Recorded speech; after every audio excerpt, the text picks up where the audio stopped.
Hello NEET aspirants, ये questions बिल्कुल भी स्किप मत करना, बहुत ही ज़्यादा इंपॉर्टेंट है नीट के लिए। और इस क्वेश्चंस को अगर कर लोगे तो आपके बहुत सारे टॉपिक्स क्लियर हो जाएंगे।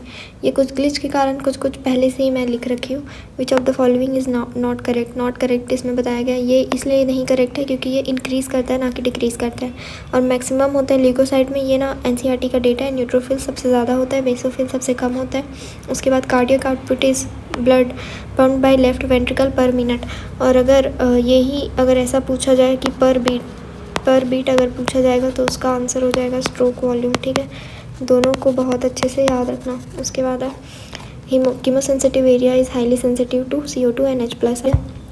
फिर नेक्स्ट है कार्बामिनो हीमोग्लोबिन किसके थ्रू ट्रैवल करता है, 23%। तो P का 3 Q का 1 यहाँ पे दिया गया है तो Q का 1। ठीक है, ऐसे एलिमिनेट करके कर सकते हैं। R का 4 हो जाएगा। 97% ऑक्सी हीमोग्लोबिन इसके थ्रू करता है। नेक्स्ट क्वेश्चन है glucose and amino acid in the filtrate are 100% reabsorb actively in the initial segment of nephron.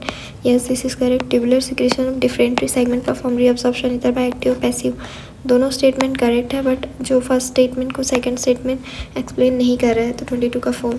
23 medullary gradient in kidney is mainly due to किसके थ्रू होता है, NaCl एंड यूरिया के through.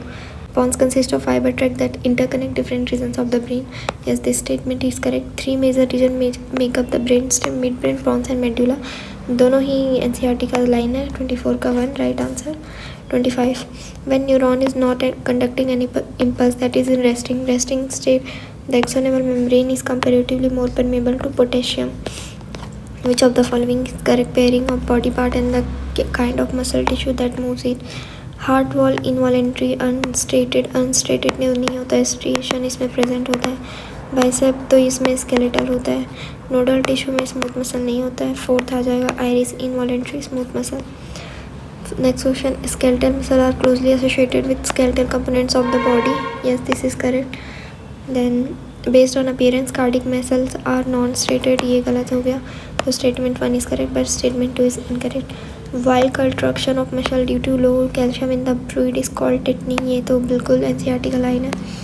29 due to insulation secretion, insulin क्या करता है, blood glucose level को कम करता है, decrease in the level of glucose in the blood. 30 hormone which acts through intercellular receptor protein is, eliminate करके भी कर सकते हो, ये तो नहीं करता, ये भी नहीं करता, ये भी नहीं करता। एस्ट्रोजन 2 टाइप के होते हैं ना, इसको जाके अभी NCERT से रिवाइज करना। उसके बाद लास्ट क्वेश्चन है, इसको आप मुझे कमेंट में बताना और ये भी बताना कि ये आपको समझ आ रहा है या नहीं। Okay, thank you. और मेरी वीडियो को please like share and subscribe करें ताकि मैं और भी वीडियोस बना सकूं।